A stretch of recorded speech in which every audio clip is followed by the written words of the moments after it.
Hey everyone, thank you for joining me on this webinar. My name is Kinsey and I am Immuno Lab's Holistic Nutrition Consultant. I am a strong advocate of helping my clients take baby steps to create the healthiest diet they've ever ate. One of the first baby steps I help them take is going dairy-free.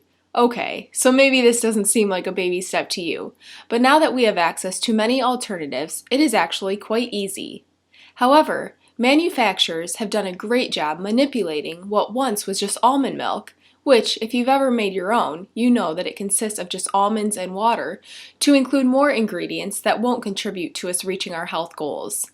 There are some brands I like and others I avoid as if it were cow's milk for reasons you will find out in this presentation. If you are ready to find out what you should be avoiding in your non-dairy milk, then let's begin. When it comes to non-dairy milk options, soy milk is by far the worst option. For the sake of keeping this webinar on the topic of non-dairy milk additives, I am going to give you some of the detrimental health consequences of soy in a nutshell. Phytates are enzyme inhibitors that block mineral absorption. They are naturally present in all grains, seeds, nuts, and legumes. But soy is so high in phytates that it's almost impossible to get rid of them. Simply soaking soy overnight in an acidic medium, like you do with other grains, legumes, nuts, and seeds, won't do the trick. Soy must be fermented in order to be digestible to humans.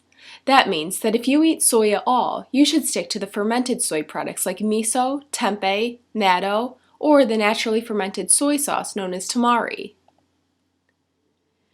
When it comes to soy, we need to look at how traditional cultures enjoyed this food.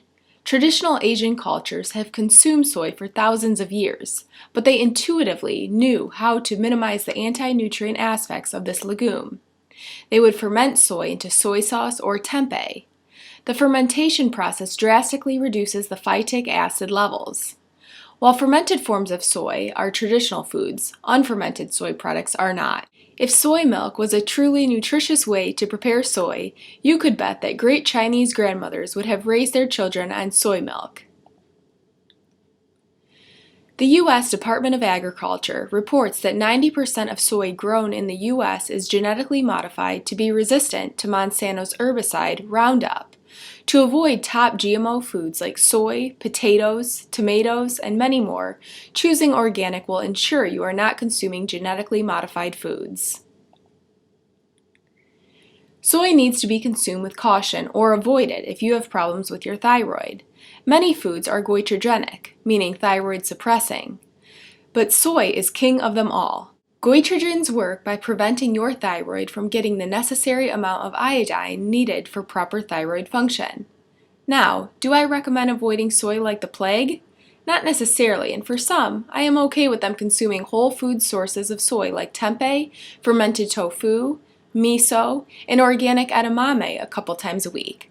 The problem comes with the overabundance of processed soy found in things like soy veggie burgers, soy protein powder, soy oil, soy ice cream, soy creamer, etc. Basically, because soy is cheap, it is in everything, and that is where the problem lies. Carrageenan is a highly processed seaweed that is added to most non-dairy milks and some other food products to create a creamy texture. There are two types of processed carrageenan. One type is used to induce colitis in lab rats. The other type is said to be safe for human consumption. However, food-safe carrageenan has been found to cause inflammation and stomach problems. Therefore, you are best to keep any products that contain carrageenan out of your cart. Sugar. It's in everything, and non-dairy milks are no exception.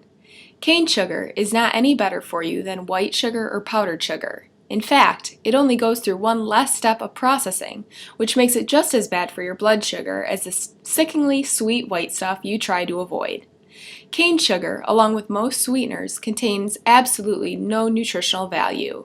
Yes, you heard me correctly. Even maple syrup and coconut palm sugar don't have any measurable amounts of nutrients until you have eaten an abnormal amount, which I don't recommend doing. At that point, you better have your insulin meds ready because you're going to need them.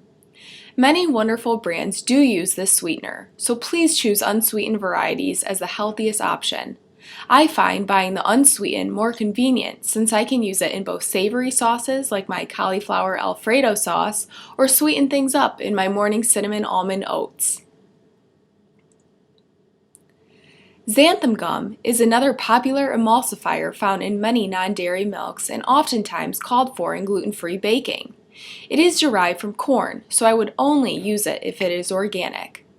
Some folks have a hard time digesting gums and get intestinal upset, so if you fall in that category, I'd avoid it. Otherwise, in my opinion, a bit of xanthan gum in moderation isn't the end of the world.